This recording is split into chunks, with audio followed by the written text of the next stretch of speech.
مامۆستا جەعفەر مستەفا ساڵی 1937 لە گوندی عەبابەیلێ لە بناری شاخی شنەروێی شاری هەڵەبجە لەدایک بووە. کەسایەتیەکی کۆمەڵایەتی خۆشەویست و زانایەکی ئاینی پایەبەرز و مامۆستایەکی پڕبەرهەمی هەڵەبجەیە و بەشێکی زۆری تەمەنی لە کاری ئیسلامی و سیاسیدا بەسەر بردووە. ئەو ئێستا 82 ساڵی تەمەنی بەڕێدەکا. ئەگەرچی پیری بە ڕواڵەت یەخەی گرتووە، بەڵام هێشتا ورە بەرز و بەتاقەتە و پەیڤ و تەجوانەکانی دڵی مرۆڤگەلێکی نیو سەدە دوای لەدایکبوونی خۆشی ئارام دەکاتەوە. فەرموون با پێکەوە لە ئاڵقەی ئەمجارەی بەرنامەی ڕازی تەمەندا گوێبیستی بەسەراتەکانی ژیانی بین. بسم الله الرحمن الرحیم. پێششی بەخێرەتنی دەمتانەکەم خی گەورە مۆفەقتان کا بۆ هەموو کارێکی پیرۆز. من ناوم جعفر مستەفا محەممەد محمود بە ناوی چوارینە. لەم گوندا لەدایک بووم، لەم دێ مبارەکە لەدایک بووم ساڵی 1937 کۆچی میلادی. بەڵێ ئابێ لەم خانووە لەدایک بووم.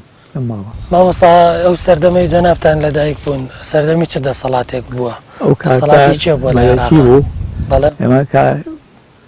لەدایک بووین مەلیک فەیساڵی دووهەم تەمەنی 34 ساڵان بوو، باوکی ئەمری خۆی کرد بوو مەلیک غازی. ئیتر ئێمە لێرە گەورە بووین و گەشەمان کردووە لەم ماڵە لەگەڵ 8 برا و خوشک لەگەڵ دایک و باوکمانە. مامۆستا ئەو کاتەی کە تەمەنی مناڵی تۆ لەم لادیا بووە لە عەبابەیلێ، ژیان و گوزەرانی خەڵکی چۆن بووە؟ لە چه ئاستێکا بووە؟ ژیانی گوزەرانی خەڵکی زەحمەت بووە بەڕاستی، چونکە ئەم شاخ و داخە هەمووی دار و بەردووەمانەیە و ئەرزی ئەوەن ئەو تۆی نەبووەکەوە زیاتر کاری پرتیا بکرێ وەکو بەعزێ شوێن. بەڵێ بە زۆری خەڵکی لەسەر ژیانیان لەسەر ئاژەڵ بەخێوکردن وەکو مەڕ و بزن و ڕەشەوەڵاق ئەمانە و بە زۆری تریش ئەم داری ئەم شاخانە مایەی ژیانی زۆربەی خەڵکی ئەم دەیە بووە کە دارەکان برێوە لە شاخەکان و هێناویانە فرۆشتویانە لێرەش و لە هەڵەبجەش و لە شوێنی تر بۆ ئەوەی کەوا بەکاری بێنن لە بۆ گەرمبوون لە زستانە کە سۆبەی داریان داگیرسان. مامۆستا تەمەنی منداڵی جەناب بۆنەی کە بیر و بێت چی یادگاریەک و بیرەکە لەم ئەو کاتێ تەبەن ئەمە ماڵ و حاڵی تیا بووە یا خانووی تیا بووە، چ شتێک و بیرەکە لە تەمەنی مناڵیە لەم کۆڵانانە یا لەم تەپ و بەرزاییانە بەسەر و بردووە؟ من ئاساری جەنگی دووهەمی جیهانیم لە بیرە پاشماوەکە ینی لە ساڵی 45 زیاتر چوومەمە قوتابخانە، هەستمە کردکەوە هەر کارێکی ناڕەحەتی کردەوە و خەڵک تووشی برسێتی و مانوێتی و گرانی بووە، حتا بە جۆرێک ئەو کاتە شەکر دەست نەکەوت لە باتی شەکرا هەنگوینیان یا خوڵیان بەکارێنا بۆ چای خواردنەوە ئەمانە. ئێتر ئاساری حەربەکە دیار بوو بە خەڵکیەوە. خەڵکیش هەروە ژیانێکی سادە و ساکاریان هەبوو. کەسانی تریش هەبوون کەەوە بتوانن بە ئەم هاتوچۆی ئێران یا هاتوچۆی خوارەوە لە گەرمیان و کفری و کەلارۆمانە بکەن، هەندێک کاسبی بکەن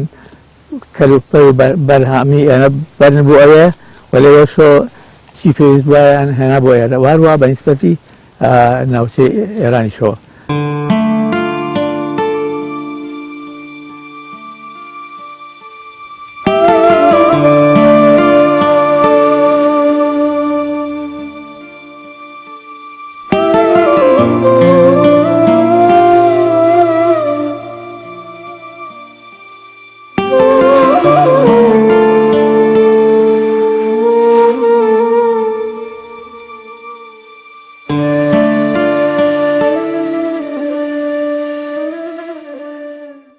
تەمەنی مناڵی تۆ لەم لادیا بوو لە ڕووی بۆ منە لە عێراقا چ دراوێ بەکارە هاتیە ئەو طبعا دینار بوو بەڵام دینارەکە ینی قورس بوو، ملەیەکی قورس بوو، ینی پارەی چاک بوو ئەو کاتە. لە فرسەوە دەست پێکە یەک فرسی دوو فرسی هەبوو، یەک فرسەکە هەر سوور بوو، دوو فرسەکە هەر سوور بوو. اینجا ئانە یعنی 4 فرس، ئانە 5 فرس، ئانەیەک مثلا دەجۆزیە کرد ڕاست ئەم شوێنەیەوە بکانوشتی وایتیا بۆ شتێک لێ بکڕن لە خواری مزگەوتە کۆمەڵی دوکانی لێ بوو یعنی ئەگەر فلسێک و پێ بووە تر دەوڵەمەندی و ڕۆژە لەخلێشیە کرد مەسەلا ئاوە بەڵێ ئێمەوەسا لە ڕووی یاریکردن و مەسەلەن یاری مناڵان و شتانەوە وەکە مناڵبوون چی یاریەکی تیا جۆرە تۆپتۆپیان مەسەن سێباز بەڵێ ڕاکردن لەو بابەتە هەمان بوو مناڵبووین زۆران بازی بەڵێ بەڵێ واسا پێشتر باسی ئەوە کرد و تو خۆمان تۆپمان دروستە بۆ خۆمان ئەوە چۆن بۆ تۆپ دروستکردن لۆکەیەکمان هێنا کۆمەڵ لۆکەیەک تونمانەکرد بتۆمانەکردەوە ئەوە ئەمان گوشی وەکو پرسەغاڵیا وەکو هەنارێکی لێ هات ئەوە دوایی بەبەن کە لە خۆیتانە پێچ ئەوە ئینجا بە بارەکەی ترا بە چوار بەرە اینجا بە پشتی یعنی بە چی پێڵن بە تووری و بە ئەوزی هەردوو ڕق بوو کە ڕق بوو ئەواندا بە ئەرزا هەڵسایەوە ماوەسا ئەو یا دوایش تۆبلاسی گوشتیوە پێیا بوو بۆوان یاریمانەکە بەوەسا ئەو یاریانەی کە ئەو کاتە ئەکرا یا بۆ نمونە ئەم لەگەڵ بەراوردێکی لەگەڵ ئەم یاریانەی کە ئیسەنەوەکانی تۆی کرد مەسەلەن بە مۆبایل و بە کۆمپیوتەر و تەنانەت تۆ پێ وایە کام زۆر لەو یاریانە چێژ بەخشتر بوو ئێستا بەنسبەتی ئەمانەوە ئەم گەنجانە ئێستا تەبان ئەوە ئێمان نەبینیوە نازان چۆن بووە ئێمە خۆمان جۆرە چێژمان پێبینیوە چکە بەدەستی خۆتان دروستمان مەحەلی بوو خۆماڵی بوو لە خارجە بۆیان نەهات خۆش بوو خۆمان دروستمان نەکردی هۆی یاریەکان دەستی خۆتان خۆمان تەمان دنیا زۆر پێشکەوتووە گەیشتۆتە قمەیەک پێشکەوتریش ئەبێت پێشکەوتریش ئەبێت وردە وردە چونکە مەسەڵەن بۆ نمونە 50 ساڵەمە پێش خەڵک ئەم شتانی نەزانێت 100 ساڵەمە پێش کارە باشمان نەزانی چییە مەسەڵەن لەبەرەوە وڵات دنیا بەرەو پێشکەوتن هات وەکو چۆن باخێک بەخێوەکەیت بەڵام ئەمە باخی یەکگرتووە ئەو باخی کۆمەڵە ئەو باخی وجودنەوەی باخ بۆ یەکدی بخوێنن لە یەکدی نەخوێنن خۆشە پرسیارە لێ بکەم لەسەر دوو سەرکردەی ئیسلامی لە کوردستان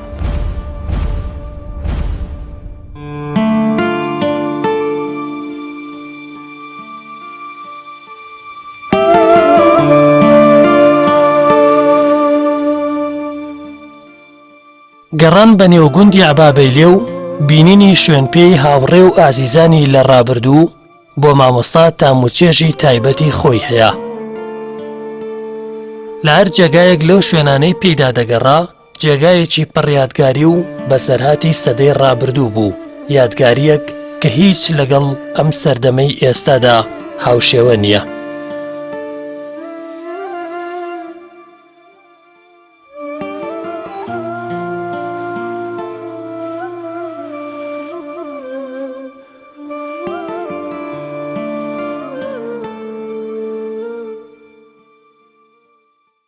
مامۆستا لە ڕووی پەرستش و عیبادەتەوە با بڵێن لە تەمەنی مناڵیە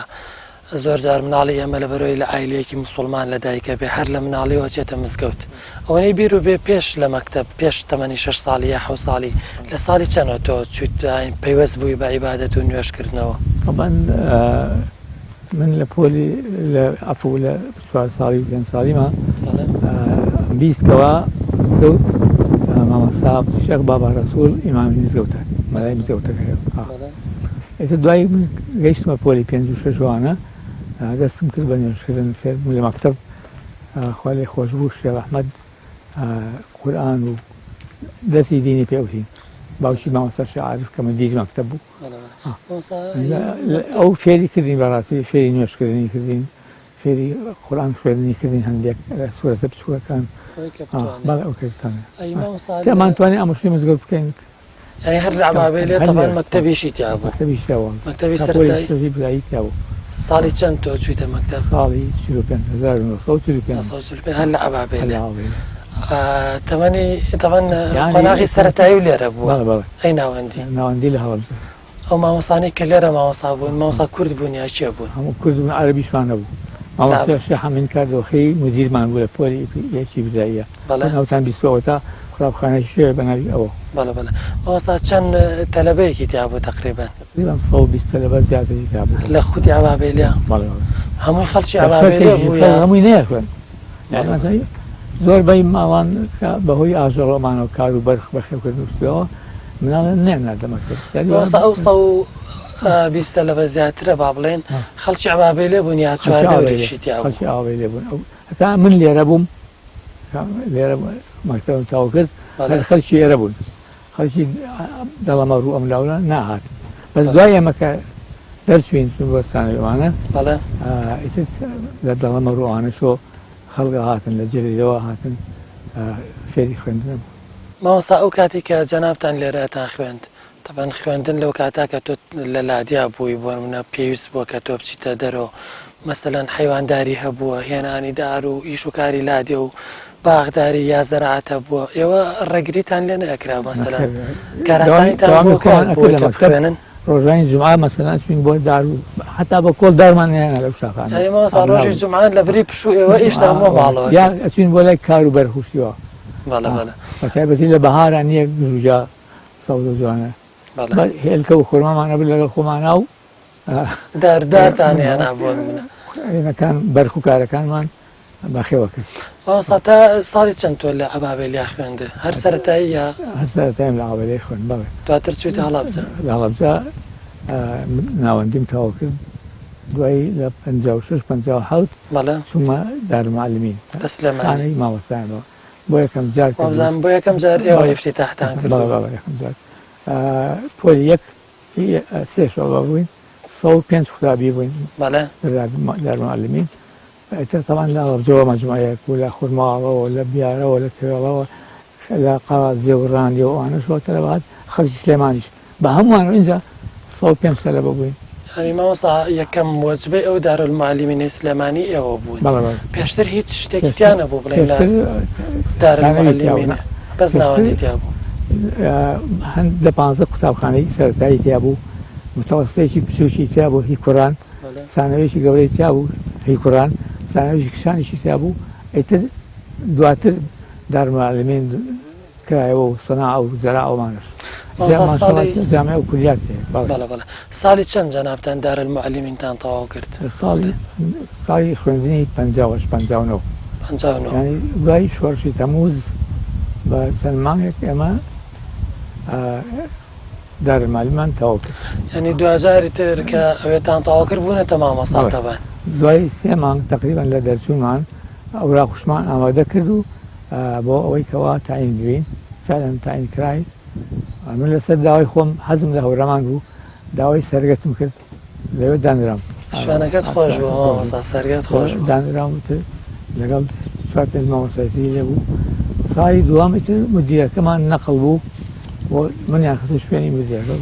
تر ئیدارەکە بووی بۆ مدیری مەکتەب وەکو چۆن باخێک بەخێوەکەیت بەڵام ئەمە باخی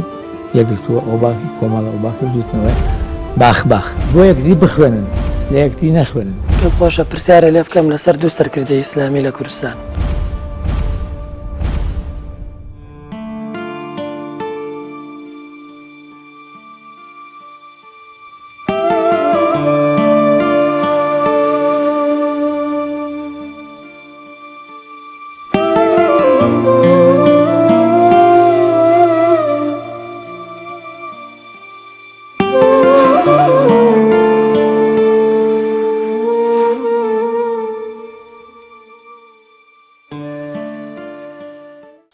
گەڕانی جەنابتان بەناو گوندی عەبابێلیا کە نزیک بە 80 ساڵ پێش ئێستا لێرە لەدایک بوون سەر لە نوێ گەڕانەوەت بۆ ئەم گوندە چ هەستێک و پێەیە 82 ساڵ نەوەکرد بەڵای تۆ بە عەربی ئەڵێن مەسخەت ڕاست یعنی سەری لە شووا داکەوتووە هەر ئینسان سەری هێزە دەرەوە لە پێشا لە چیزای لە پێشا سەری هێزە دەرەوە بۆیەکەن ئەڵێن مەسخەت ڕاست یعنی سەری لە شووا داکەوتووە من سەرم لەم داکەوتووە لەو ماوە مثلا ئەم هینانە ئەبینم ئەم سنارە گەورەتر بوو سنارێکی زۆر گەورەتر بوو لەمە ئەو کات ئەمە دوای هێنشراوە بەدەوری ئەم سنارە خەڵدانیش مەسەر ئاوا لەوێش خورسیە بوو چایخانە بوو دوکان و بازار هەبوو چایخانەی تیا و بەڵە چایخانەی تیا بوو خەرەباڵ ئاسان بە تایبەتی ئیتر خەڵکی لە ئیش هاتەوە هەمووی لەوە دائانیشتن چای خواردنەوە ئەمانە و مامۆستا ئەوەنەی کە بیر و بێ گوندی عەبابەی لە ساڵی چەندەوە مزگەوتی تیا دروست کراوە؟ ئەوەی کە من بیرم بێ مامۆستا شێخ بابا ڕەسوول بەس پێشتر مامۆستا مەلا حەمەد سەعید بووە، مامۆستا مەلا عەبدوڵڵای گەورە، باوکی مامۆستا مەلا ئەوانە بوون، ئەوانە من نەبینیوە. بەس مامۆستا مەلا محەمەد بینیوە کە لەو ئەخیرا لە مزگەوتی داری ئیحسان ئیمام بوو. مامۆستا پیان ئەوت مامۆستا مەلا محەمەدی گەورە، مامۆستا مەلا محەمەدی مەلا عەبدوڵڵا. ئەوە باوکی لێرە مەلا بووە، وهرا مەلا حەمەد سەعیش مزگەوتی عەبابەی لێ هەر لەم شوێنە بووە مامۆستا، ئەم شوێنە هەر مزگەوتی لێ بووە؟ چەند جار تعمیر کرا بێ ئێرە بوو. ئەو شوێنانەی کە باس کرد پێشتر بووم چایخانە و شتی وای لێ بووە بوو حەسان ساڵ ئەو چایخانە بووە. بەڵێ بەڵێ. مامۆستا ئێوە کاتی تەمەنی مناڵیتان تەبەن حوجرەکان هەبووە، فەقێ لێ بوو ئێرە؟ جاری وا 20 فەقێ زیاتر لێ بووە. مستعید و ئەوانەی کە زۆریان خوێن بێ پێیان وت مستعید، یعنی ئامادە بوو بەوەی بتوانێت دەست بە بچووکەکان بڵێ، پێیان وتن سوختە. ئەوە لێرە هەبوو شەوانی سێ شەمان و شەوانی جومعان لەسەر ئەم بانی مزگەوتە، ئەو بانی ئەوستا ئەوبانەکە ئەم بانە تازەیە گەورە بوو، هەڵقانە بەس قەسیدەی مەولایە سەلیانە خوێن شەوانی جومعە، شەوانی سێ شەمە فەقێکان. تر ئێمەش مناڵ بووین حەزمان دەکرد دانیشتین لەگەڵیان بەشداریمان دەکرد و لەگەڵیانەمان خوێند، خۆش بوو، هێنێکی ڕۆحی بوو. ئێمە مناڵ بووین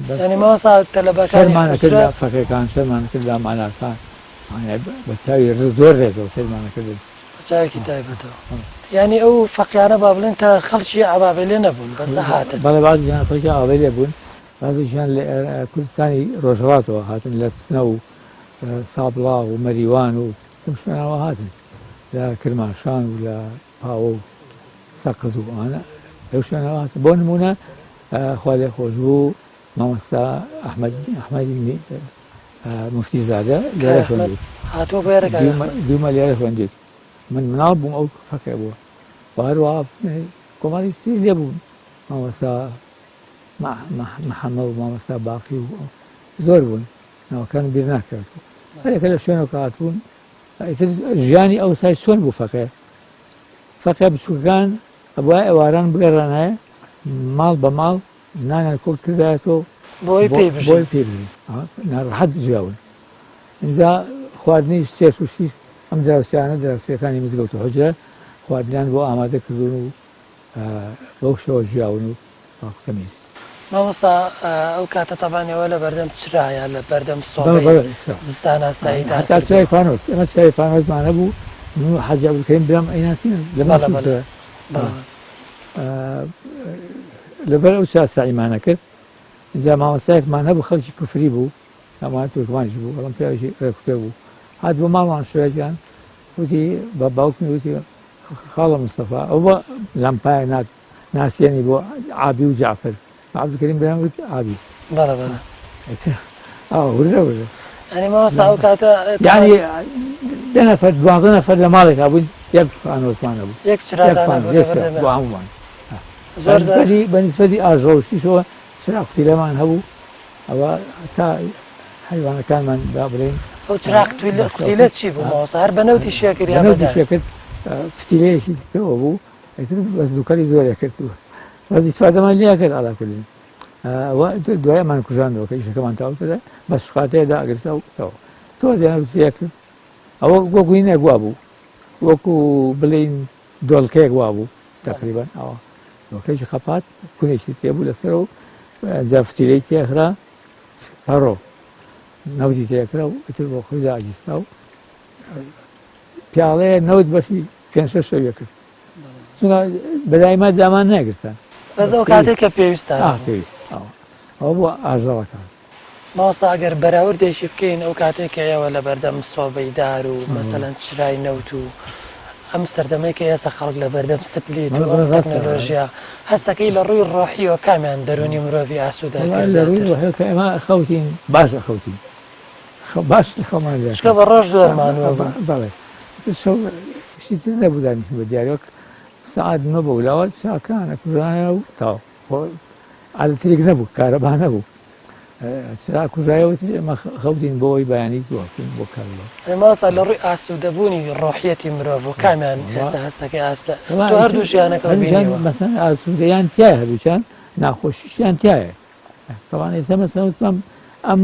وەسائلە باش بەکار بهێنرێت هەمووی خۆشە پێچەوانەکەشی ڕاستە لەبەرەوە ئەوە مەسەن زۆرێ بوو ڕۆحیاتی ئەو کاتە زۆرە بوو ئێستا زۆرێکی ترە مەسەن ئامۆژەی ماڵانمان نەکرد چەند پێم خۆش بوو مەسەن باوکم ئەی بردین بۆ ماڵی خزمەکانمان شۆ مەسەلا یان ئەوان ئاهاتن بۆ ماڵمان ئێستا ئەو دیدەنی و ئاسوویە کەم بۆ تۆ هەتا چی بۆ یانوانێک دێ هەر خەریجی نەکەیت دەبوو چاوێ شۆ بەدەستێت نانەخوا بەدەستێت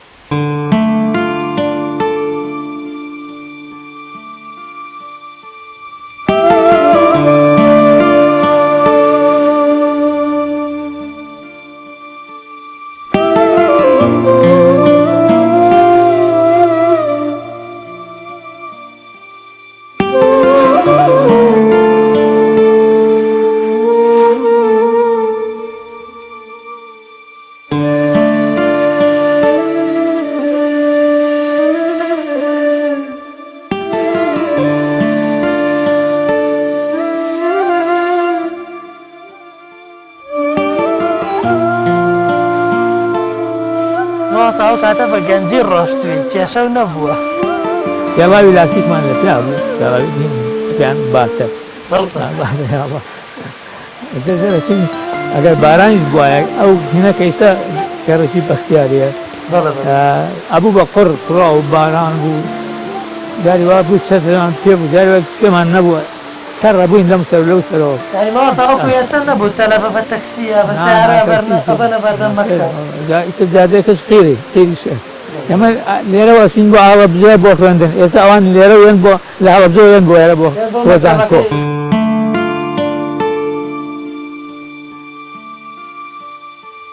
ترسی پەلاماردانی بۆن و ئاژ و لوشتی ڕندەتان نەبوو لەم نەخێنەوەڵا لە کاتی بەفر و بارانە بۆن نەبوو چونکە دایمان قەڵەماڵ هەبوو ئازوە بوو لەبەرەوە ئەو دوڕندانە تەنها لە شاخە بەرزەکان هەبوون ئەگەر گورگوشتیەوە تەنها لەو شاخە شنوورەوە و ناوە هەبوون مامۆستا دوایەوەی کە بوویتە مامۆستا لە سەرگەت بەزانم لە ساڵی سێمی مامۆستایەتی تا زەواجەکەی ئەگەر باسێکی شازی زەواجەکەتان بڵێ خزم و کەسی یەک بوون یا نەخێنەوەڵا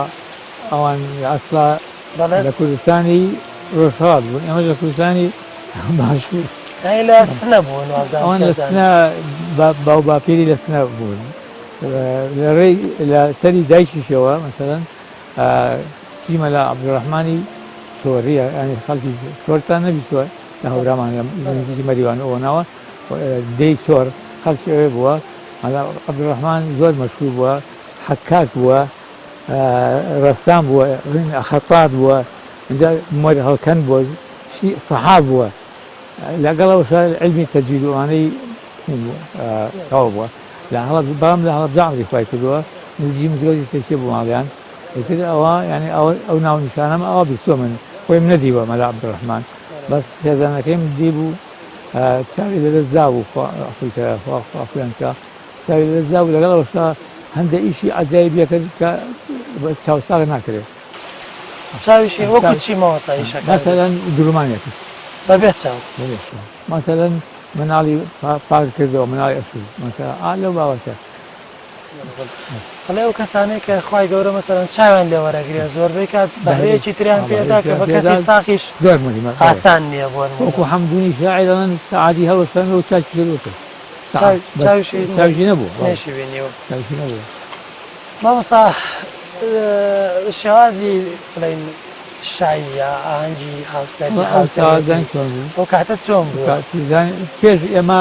بە سواری وڵات بوشانە هێنا ئاگران ئەنجا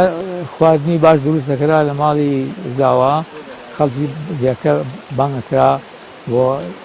نان خواردنی کە سێکی گەورەیە ویشە وەلیمە داوەت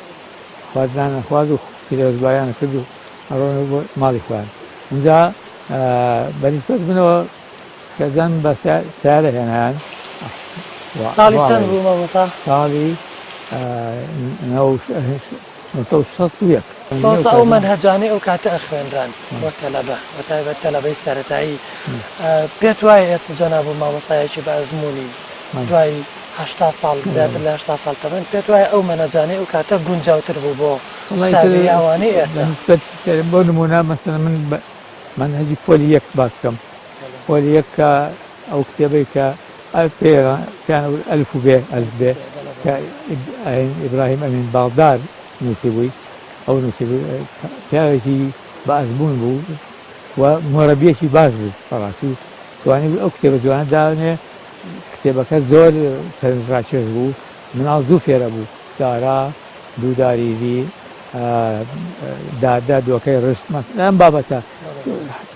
حرفەکان ئاسان مناڵ فێریە بوو تر زەوقیشی جا بوو ڕسمی جوان جوانیشی جا بوو بەنسبەتی ئەوەی ڕسمەکان تعبیری لە نووسینەکانە مناڵیش حەزی لە ڕسمە کرد لەو کاتە زوو فێرە بوو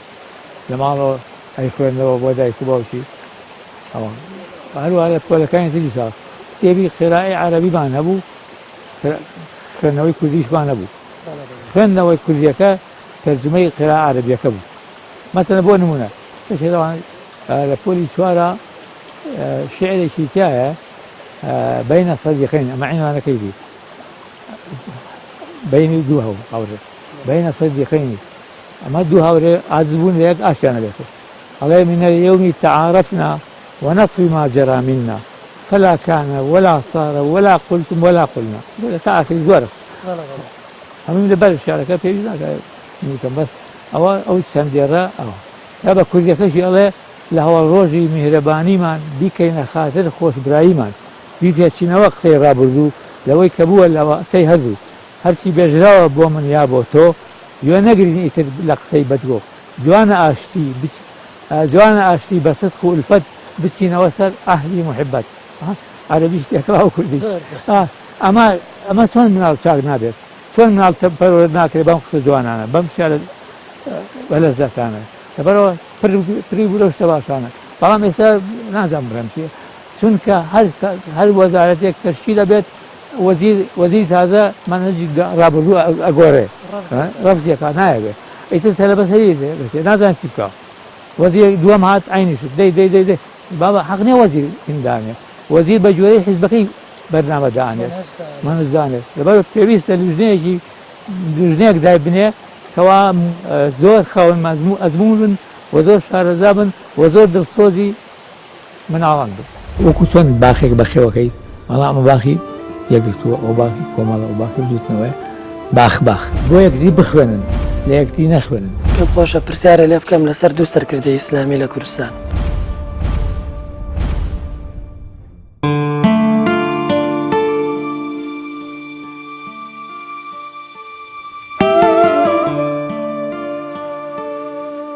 ئەم شوێنە کوێیە مامۆستا ئەمە هەمووی قوتابخانەی حەمدونی سەرەتایی کوڕان بوو بەڵێ ساڵی چەند لێرە مامۆستا بووی ساڵی 65 تاوەکو ساڵی 76 لێرە بوو 76 نەقل کران بۆ مەکتەبی شنوێکە ئیستا قوتابخانەی بەڵێ بورهانی سەرەتایی کوڕان بەڵام دوای بوو شعبەکان زیای کرد تقریبا ژمارە شعبەکان بووە 8 شعبە ئەلفوبا و پۆلیەک ئەلفوبایان هەبوو پۆلێتیش ئەلفوبا ئیتر وەرحاصل دوو شعبە زیاتر لە 6 بکاتە 8 شعبە هەمووی 8 شعبە و کەمە لێرە بووین مامۆستا بەگشتی لە هەڵەبجە چەند ساڵ مامۆستا بوو یا لە چەند مەکتەب مامۆستایەتی و کردووە ئەوەی کە مەکتەبی لێرە لە کە پێیانەوت حەمدون پێشتر ناوی پێشکەوتن بوو دوایی گۆڕا بە تەقەدم دوایی گۆڕا بۆ حەمدون من لە تەقەدمەکەیشە مامۆستا بووم لە حەمدونەکەیش مامۆستا بووم ئەمە تقریبا 2 ساڵ لەم قوتابخانە مامۆستای چ دەرسێکەوەتەوە زیاتر تەمان ئەو کاتە وەکو ئێستا نەبوو ئێخسال بێت ئێمە ئەبوون دەرسێکمانە بۆە بووتایەوە زمانی ئێمە هین نەبوو مەسەلەن بەس من زیاتر عەرەبی و ئینگلیزی مەوتۆ ئینگلیزی بەتایبەت لەگەڵ تەربیەی ئیسلامی ئەمانە بۆمان هەبوو هەموو دەرسێ بڵێن و چکە هەموو اختصاسەکەتان وەرەگرت کاتێک بەس ئەیوا تااقەتی لە فلان دەرسە زیاتر بووەوە ئەو دەرزانەی وەرەگرت بەپی ڕغبەتی مامۆستاکان نەک مامۆستاکان لە هینێک دەرخست لە پسپۆرێک دەرچوو بن بە تایبەتی وانە ئێستا وایە ئێستا ئینگلیزی بەجیایە عەرەبی بەجیایە بیرکاری بەجیایە ئەوانە ئەستا بەگشتی فەرمووت چەند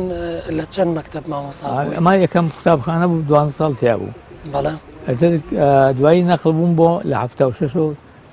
مانگی شوبات بوو نەقل بۆ مەکتەبی ژنەوێکە ئێستا بورهانی حاجیادی پێڵێن بورهانی حاجی محەممەد عەفوو مەکتەبی بورهانی حاجی محەممەد ئەوە لەبەش 2 ساڵ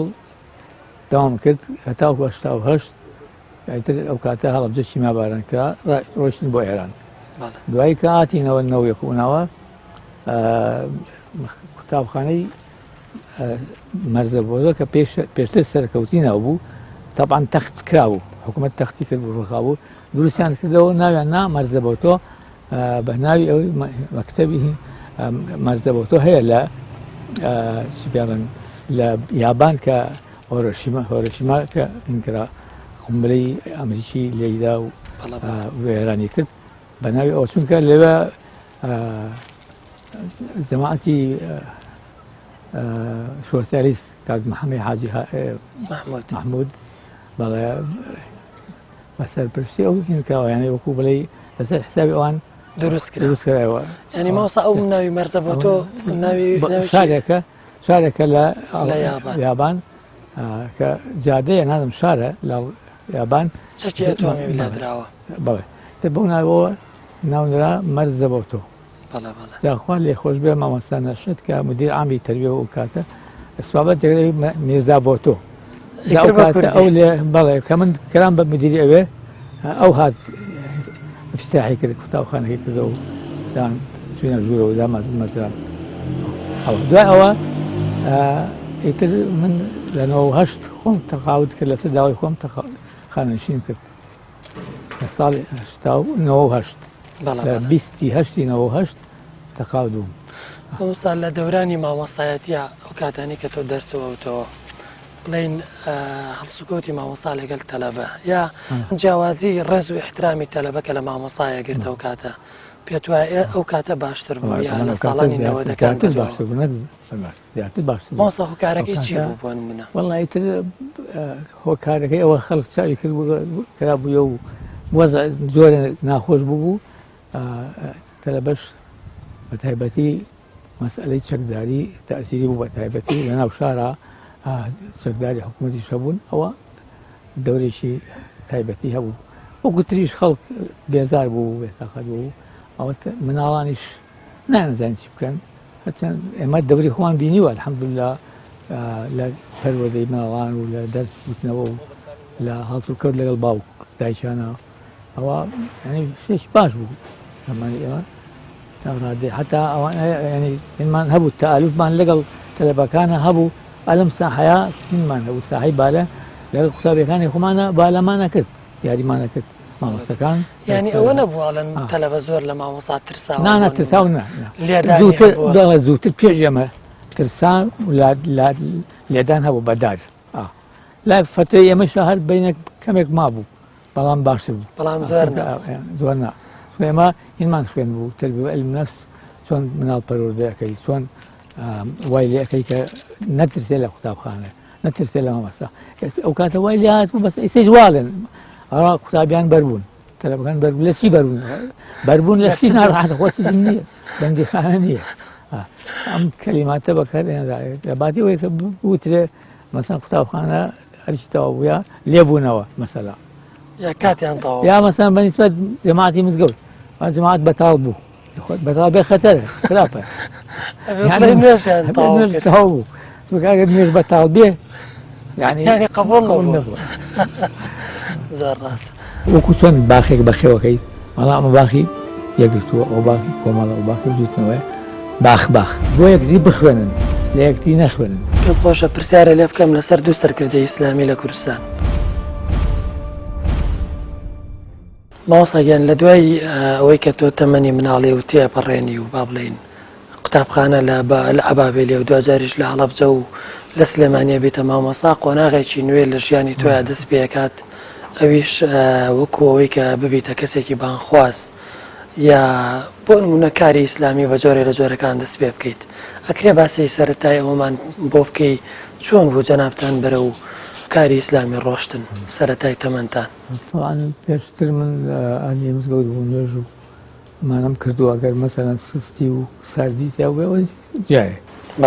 بەڵام حەزم لە ڕەفیقایەتی پیاوی ساڵح بووە خۆشبەختانەش کە مامۆستا بووم لە سەرگەت لە دووەم ساڵ کە لەوێ مامۆستا بووم مامۆستا عومەر ڕێشاوی بۆ یەکەم جار تەعین بوو بۆ ئەوێ کەوا دراسی شەرعی خوێن بوو عالمی دینی بوو دەورە کرا بووە بۆ عولەما دینیەکان ئەوانەی کە لە حوجەر دەرچوو بوون دەورەیەکی یەک ساڵی لە سلێمانی کۆمەڵێک بەشدار بوون تەخەڕوجان کرد لە ساڵی 59 کردیان بە مامۆستا لە ساڵی 60 تەعین بوو بوون بە مامۆستا عومەر لە 26 یانزەی 1960 تەعین بوو بە مامۆستا لە قوتابخانەی سەرگەت هەردووە لای ئێمە حتا کاتەکەی بنە بیرە سعات 11 بوو وەختی نۆڕۆ شایی بوو لە دیەکە ئێمەش بان کرابوونی ئێمەی مامۆستایان بەشداریمان کرد لە خۆشی و شادی ئەو شایە خەڵکی سەرگەت ئیتر لەو کاتە تەلەبەکانمان بازیان هاتن بۆ لامان کە ئێمە لێوە بووین وتیان مامۆستایەکی تازە هاتووە ئەوە تا لە بن چنارەکەی مزگەوتە نوێژەکە من لە ناخمەوە زۆرم پێ خۆش بوو هەر لە ڕێوە مامۆستا عومەر لە مزگەوت لە مزگەوت دەستی پێ کرد ڕۆشتین ئەبینین مامۆستای قاتێکی قاوەی لە بەلای کوڕێکی گەنج ئیتر سەلامی دایە و چوین خێراتمان کرد بنمان لەگەڵ خۆمانە بۆ شایەکە ئەویش بەشداری شایەکەی کرد و لەگەڵمانە ئیتر هەر ئەو ڕۆژە کە من ئیداری مەکتەبەکەم بووم هەر ئەو ڕۆژە هینمان بۆ نووسی پەیوەندیمان بۆ نووسی ینی بە زمانی ئەمڕۆ مباشەرەتان بۆ نووسی باشەوان بۆ نووسی و ئیتر بۆ بەیانی گەڕایەوە بۆ کەلوپەل وشتی خۆی هێنا و دەست بەکار بوو ئیتر ئەوە لەگەڵمانە بەشدار بوو من 2 ساڵ لەگەڵ ئەو مامۆستا بەڕێزا و کۆمەڵی مامۆستای تریشی لێ بوو بەس من ناوی ئەو بەڵام چونکە من ئیسفادەم زیاتر لەو کرد لەبارەی دینە و لەبارەی ئیسلامە و لەبارەی عەقیدەوە ئەمانە ئیسفادەم لێ کرد بینم ینی هەنێکی ئاستێکی باشی هەیە و پیاوێکی نەرمونیان و هەر بۆ گەنجێشی نەرمونیان و ڕێکوپێکە و ینی تەسەوراتێکی جوانی هەیە و ئەدەبێکی معقولی هەیە لەبەرەوە زیاتر ئیسفادەم لێ کرد ئەو ساڵە پێکەوە ئیتر بۆ ساڵی دووەم کە هاتینەوە ژنمان هەروکوان بووین بە خاوەنی خێزان بەیەکەوە لە پیکابێکە کەلوپەلی هەردووکمان خۆشمان سواری سیارەکە بووین بۆ سەرگەت یەکەم جار لێوە دامەزین لێوە تەبان هەموو ماڵەکان نزیکن لێکەوە دو سێژ بوون ئەوان لە ماڵێکا بوون خانوێکا بوون لە خانوێکا بوو ئیتر لەو کاتاوانەوە مەسەلەن پەیوەندیمان ڕۆژ بە ڕۆژ زیادی کرد محەبەت و ئیمانی و ڕۆحیاتمان زیاتر لە یەک نزیکە بۆ کاریگەرەکەش هی ئەو بوو یعنی ئەو مامۆستایەتی منی ئەتوانی ینی مامۆستا ئەکرێ بڵێن مامۆستا عومەر ڕێشاوی وێزگەی چوونی جەنابوو بۆ بەرەو کاری ڕێکخراوەی یا کاری ئیسلامی یا پێشتر من نەمەزانی شتێک هەیە لە ئارا شوێتوانە هەبوو نیشات و چالاکیان هەبوو بە تایبەتی دوای شۆڕشی چوارەی تەموز کە عەبدولکەریم قاسم هاتە سەر حوکم کە گوایان شوێیش نەبوو فەقیرە بەس لەسەر ئەوان حسێ بکراوە تر وا ئەکرا عێراق جۆرێکی لێ هات حیزبی باسپیا بوو شوێیش بەکار بوو ئەمانە دوایی کبوویەوە وەڕا و عەبدولکەریم قاسم لە شۆڕشی ئینقلاب با بڵێن ئینقلابی 63 کە باسەکان هاتن ئەو کاتە باسەکان بە یەکجاری نەهات بوون بەڵام عەبدولسەلام عارف بوو بە ڕێی جومهور تر عەبدولسەلام کە بوو بە ڕێی جومهور دوایی باسەکان هینیان هەبوو نەشاتیان هەبوو عبد السلام قومي وبعثي نبو نشاط وسالة كان أبو كاري كان كذا عبد السلام بيتاخذوا يعني والحاصل ليه لأن هالقرايو يعني خوي يجاري بتوعي سلطة الدرسو كلمة شوتي الحرس اللا قومي بيوتن حرس لا قومي نعم خويا نابو حرس قومي بعد كان أو بيوت لا حرس لا قومي تحملنا ما تحملنا مع حرس لا قومي ممتعبيرة لبير ما يتربى الحاصل دواي شخص وشرش عبد السلام عارف تشوفوا سفر بو بصرة بتاعه قربوا يوم الرجاء ساركي أجريسي سو تاسوتا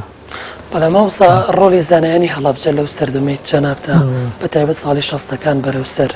لە هەڵەبجە ماوەسا مەلا عوسمان بە ڕەحمەت بێ هەبووە ماوەسا مەلا عومەر هەبووە ماوەسا مەلا عومەری ڕەشاوی ڕۆلی ئەو زانا گەورانە لە چه ئاستێکا بوو بەتایبەت توانیان شتێکی بەلای منە زۆر مهم بێ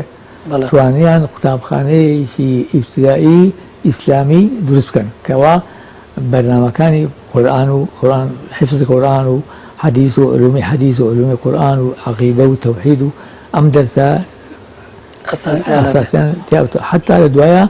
درسي بالكاري وجغرافيا وميرجو إنجليزي وشيان وزياكت بون منمن يشوف ملوانك إنجليزي وجغرافيا موضوع مثلا أو يعني أو كتاب خاني أو أنا كتاب خاني بمحاضرة لما كتب يخوان درس موضوع الدوايا دوامي يخوان درس محاضرة موضوع كومالي ما مسيبون هلا محاضرين وكو خالي خوش بوان ما وسا أحمد توفيق ما وسا توفيق ما وسا حامد وانا أمر إخوان كلوا لو درس معنا وسوا محاصرة بربعك بعد شوار بنجاي أو كذا ابتدائي شوار بنجاي نواندي هش بنجاي أعدادي 500 دينار بحمل وانا قاعدة ديناري هسا وبنجا ديناري هسا ما وصا يعني او بارك او كاتو تانكرتو هسا بشي دبي عايش ناكا بونمونا لا إذا باع او بارا مثلا ربعك شيء قوش يكره ما وصا جنابتان بردوامە بن لە کاری ئیسلامی و کاری ڕێکخراوەیتان لەناو ئیخوانە لەناو ڕێسەکانی ئیخوان مسلمین دوایەوەی کە بیتە ئەندام وەکو بەرپرسیارەتیت هەبووە جەناب ئەو کاتە بەم شێوە نەبوو کە ئیسا مثلا مەخەڕات هەیە و چێ تەنظیمی بوون هێنی هێنەک مثلا هەریەکە لە ئێمە چەند قوتابیەکی لەگەڵ چەند قوتابیەکە ئەژیا سەرپەرشتیەکردن و ئەوە لەبارەی ئیسلامەوە زیاتر تێگەیشتین حتا قوتابەکانمان بەتایبەتی ئەوانەی کە لە مەدرسە دینیەکان خوێند ئێمە ئیسادەمانیاکردن بۆ خۆمان مەسەن یەکی بۆ حەسەن شێمەرانی یا مامۆستا مەلام حەمەی مامۆستا مەلا عومەر ئەوانە کە لەبوون استفادەمان لێکردن ئەخلاقیان مامۆستا جەمیل خایم خام مانە متەلبەیە مەبوون استفادەمان لێکردن لە ئیش و کار ومانە مامۆستا نەجمەدینی مامۆستا شێخ جەمیل ئەیسا ئیمام و خەتیبە لە مزگەوتی سەلیمبەر ئەمانە تەلەبە بوون بە ئەدەب ئێمە ئەدەبمان لەوان وەرەگرت دەوام دەستمان ئەوان بەوان ئەوت بە محاضرە بەڵام لەمان کاتە ئەوان بە جۆرێک پێگەیشت بوون چونکە مامۆستاکانی ئیسلامی پێدان مامۆستا مەلا ساڵح مامۆستا مەلا عوسمان وانە ئیسلامیان پێدان لەبەرەوە ڕەوشتێکی تایبەتیان هەبوو جیاواز بوون لە تەلەبەی تر پیانە دیار بوو هەڵسوکەوتیان پیانە دیار بوو مامۆستا ئەو پەروەردە جوانەی جەناب بوو باسیەکەی هۆکارەکەی چی بوو دەگەڕێتەوە بۆ ئەوەی کە ئەوانە پەروەردەی مزگەوتەکان بوون یا چی بوو مامۆستا تەوان مزگەوت دەوری هەبوو ئینجا بە نیسبەتەوە کە تۆ باسی ئیخوانت کرد ئەوەش کاتی خۆی کە مامۆستا شێخ مفتی عفو زەهاوی هاتۆ بۆ هەڵەبجە لەگەڵ مامۆستا شێخ محمود سەواف هاتوون سەردانی هەڵبجان کردووە مامۆستاکانیان بینیوە کاریگەر بووە بۆ ئەوەی کەوا بتوانن بە جۆرێک قوتابیان پەروەردە بکەن لەو قوتابخانە کەوا بەرەو عالمی بچن فعلا عالمی زۆریان تێ هەڵکەوت حتا دکتۆریان هەیە مەسەلا مامۆستا با بێمە سەر قۆناغی دوای ڕاپەڕین یا ئەو کاتێک کە ئیتر ئێمە بە بیرمان بێ ینی من لە زۆربەی کۆڕکۆبنەوەکانە بەتایبەت کۆڕکۆبنەوەکانی یەکگرتووی ئیسلامی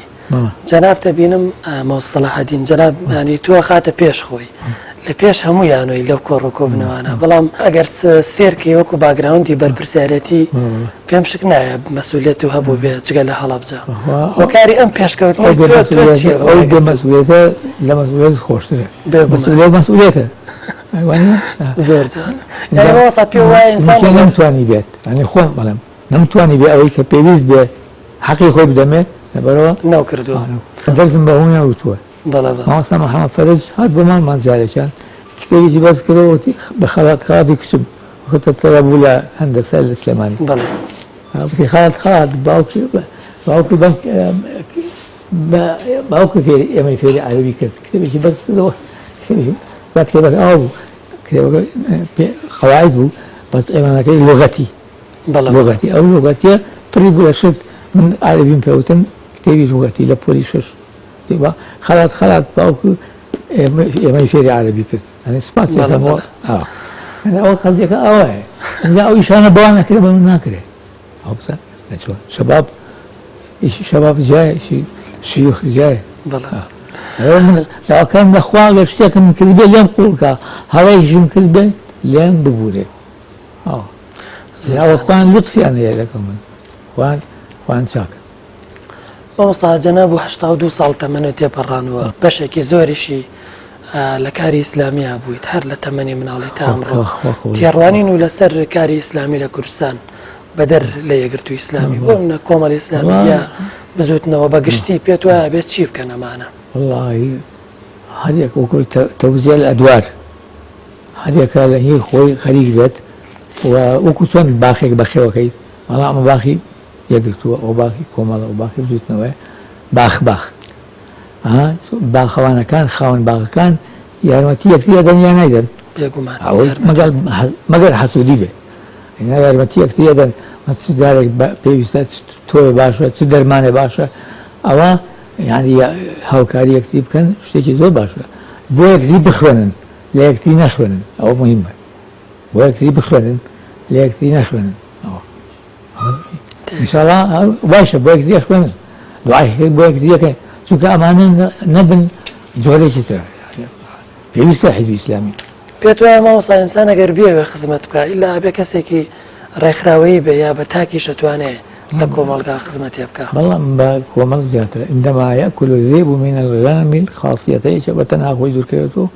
بەس ئینشاڵڵا وانە مەسا ئەوانەش کە هەر کەسێ دێت سجدە ئەبات بۆ خوا ینی برای ئەمەیە خوشوڕای ئێمەیە هەموو ئەمە ینی ئەو جیاوازیە مەگەر لە بەعضێ شتاجنا ئەساسی عەقیدە مەسەن عەقیدە بریتێ لە چی إيمان شش بشر إيمان بالله إيمان باليوم الآخر بالملائكة بالنبيين بالكتب وبالقضاء والقدر أم شش عندها أما إيمانه هو إيمان نابين جت كابرات هو تيابره إيمانك يجارنيه إيمان شاراوي عندها إسلام هناك يأتي كشاهد مان ونيجو وروجو حج وأنا ديارن بس إيمان ديارنيه ئێستا باشمان نبینیوە بڕوان پێ خۆمان نبینی مەلایکەمان نبینیوە بڕوان پێ مەسەڵەن شتی تر هەیە بینی بەزان پێغەمبەران کۆمەڵی خەڵک پێغەمبەرانی بینیوە ئێمە نەمان بینیوە بەڵام بە تەسەلسول لەو ڕێگایەوە ئێمەش باوەڕمان هێناوە 124,000 پێغەمبەر هاتوون جارێکیان برادێرێکم وت خەوم بینی بوو خەو لە خۆما تووشی بووم و قسەمان نەکرد بێکۆ ئەو زۆرێ مەسەن تەسەوری زۆرە بوو وتم کاکە گیان 124 پێغەمبەر هاتوون خۆ ئەمانە هیچ و پوچ نەبوون هەمویان لە هەموو ڕوویەکەوەکان بوون لە هەموو ڕوویەکەوە کاتی خۆیان بوون لەبەرەوە ئێمە لە ڕێگەی ئەو پێغەمبەرانەوە دین وەرەگرین لە ڕێگەی محەممەد صلی الله علیه وسلم قورئانمان وەرگرتووە فێری بووین لەبەرەوە پێغەمبەران هاتوون خەڵکی بەڕێگەی مستەقیمە بەرن خەڵکی نەترازێت مامۆستا بوو پێیەک جەناب و تەمەنێکی زۆر و لە کاری ئیسلامیا سەرف کردووە پێم خۆشە پرسیارە لێ بکەم لەسەر دوو سەرکردەی ئیسلامی لە کوردستان چی تێ بۆ مامۆستا سەلاحەدین ئەگەر بە جۆرێک گوێی لەم قسەی تۆ بێ کە لە ڕووی خۆی دانەنیشتووی وماسە سەلاحدین لەگەڵ ژیاوم هیچ شتێکی پێ ناڵێ لە پەیامەوە وڵی داواکەم لە خۆی گەورە بەتواناتری کات و ئەوانەی کە بەدەوریان یارمەتی بدەن کۆمەچی بکەن و ئەویش عینی شت باڵێکی وەزەیی وێ بە هەموو لایەکە و دوای خێرکەوانە ئەی بە ماوەسا عەلی باپیر مامۆستا عەلی باپیر تەمان کەمتر لە خزمەتیدا بووم مامۆستا عەلی باپیریش خۆی گەورە تەوفیقی با یارمەتی بدا بتوانێت ئەو باخە بەخێو کات ئەو کاروانە بەرەو سەرکەوتن بە زیاتر ئەو دراوسێ باخە یەکگرتووی ئیسلامی پەروەردە بکایان دەستخۆش شتێک هەیە لە تەمەنتالی پەشیمان بی لە ڕابردوو ڕووداوێک ڕوویا تەمان بەشەرین ڕووداوی زۆر هەیە کەەوە لی پەشیمان بووم هەڵایەکم کردێ گوناهێکم بۆ گوناوە ئینسان معسووم نییە تەنها پێغەمبەران لە گوناهەکان ئەستەغفیرڵڵاکەین ئەستەغفیرڵڵا لە هەڵەی تریش مەسەلەن هەر ئەستەغفیرڵڵاکەین ئازێتی کەسێکیشمان دابێت داوای لێ خۆشبوونی لێ ئەەکەین ئەگەر گوێی لێمان بێ نازستانم بچێ و هەر کەسێکی ئازێتم دابێت داوای خێری بۆ ئەەکەم لای خۆی گەورە کە عاقبەت خێر بێ و خوا هەمووان عاقبەت خێر بکات و آخری تەمەنمان لا إله إلا الله محمد رسول الله مامۆستا ناخۆشترین یادگاری ژیان و کە ڕوویابێ چ شتێک بووە مەسەلەن زۆر ئەزیەتی ڕۆحیابی وەڵا بەنسبەتی هینەوە کاتێک کە شۆڕژ لە 1970 شۆڕشی کوردی نەکسەرێنا ئەزێتمانە بوو دەست پۆلیس ئاسکەر بوو دەست ئەمن و استیخباراتمانەوە و کاتێکیش لە ئێران هاتینەوە ئەم دوای چیما بارانەکە ئەزێتی زۆریان دانیشێ کوردی خۆمان مختاری گەڕەکان نییە بایان ئەکردم بۆ ئەمنوشتیوە لە سێمانی زۆر کە هاتبووینەوە کوردیش بوونەوە بەڵێ کوردەکان وەڵام منیش قسەی خۆم کرا کوردی جا من مانگێک بۆ هاتبووینەوە شوێمان دەست نەکەوت خانوویەکمان دەست نەکەوت بە پارە بەکرێک تیا بژین وتم وەمزانی بۆیە بانگتان کردوم خانوویەکتان بۆ دۆزیمەتەوە ئەوە بە ئەمنەکەم وت مختارێک ڕۆستا بوو نەک بۆی محاسەبەمان بکەن مانگەکە ئەم بۆ خانووەگەرن وت لەوانەیە خانوتان بۆ دۆزی بنەوە ئێمە بە ئارزوی خۆمان نەچین بۆ ئێران ڕان ناوین دنیا بۆمان بگریایە ئەوە سەریدا خزی ئێمە چیکن بەدەست ئێمە نیە ئەی بەدەست چیە تۆ بڵێ بەدەست من شەرمەزار بوون کە ڕاپەڕین پیا بوو خۆش بوو خێزانیشمان بان کرد و بەسخەنە وزم تۆمەیە بار خۆم چم ئەگەر سێ بێ بار خۆم بەو تعبیر دووجار دووبارەم کردەوە زانی خانوتان بۆ پیا کردوین سەریدا خست مامۆستاگیان من هیچ شتێکم نەماوە چیت پێ خۆش بێ ئێمە لە خزمەتداین دەست خۆش بێمانومان گەورە هەموو لای موفقات ئەم ئەحزابانش لە کوردستان هەمویان بتوانن یەک ریز بن لە ئیشکاران بەڵێ جیاوازی هەیە خەی ناکە جیاوازی جیای بەس خاڵی هاوبەش زۆر زۆرە بتوانن یەک ریز بن یەک دەنگ بن لەو ئیشانەکەەوە لە کاری سارە سووریا لەو کارانە کە ئێمە ئەگەینە ئامانجمان ڕزگارمانە بێت مشکلەمان هەیە مەسەن داواکاریمان هەیە لەو داواکاریانە هەمووی بتوان یەک دەنگ بن یەک ریز بن گوێ نەدەن ئەوە چیە ئەوە چیە ئیسلامیە ئیلمانیە هەرچی هەیە با لەو کارانەی کەوا هەمومان پێویستی هەمومانە یعنی هەمووان محتاجینی با یەکلا بین یەک ریز بین شتێکی باش شتێکی گەورەیە ئینشاءالله واشە بێت شانگای وها بنرێ شتێکی باش ئەوانە هەموو جارێک خۆش هەموو حەسەبەکان ئەڵێن پێویستە کورد یەک ریز بێت لا داخوازیەکانی خۆیان خەیناکەوە جیاوازە حرێک شتێکی باشە هەرێکە بۆ خۆی بەس ڕێزگرتنی ڕێی خەڵک شتێکی گەورەیە يعني إنسان وأنا زعل خوي شتا أمانة أو خطر دەست خۆش مامۆستا. خلشي هلوسي شيء خلشي رأيه دەست خۆش مامۆستایان زۆر سپاس. بینەرانی بەڕێز و خۆشەویستی کەناڵی ئەسمانی پەیام ئەڵلقەیان جارەی بەرنامەی ڕازی تەمەن لەگەڵ بەڕێز مامۆستا جعفەر مستەفا یەکێک لە کەسایەتیە سیاسی و ئیسلامی و کۆمەڵایەتیەکانی کوردستان بەم شێوازە بە کۆتا گەشت. تا بەرنامەیەتر و بەگەیشتنەوەیەتر بەخواتان دەسپێرم، خواتان لەگەڵ.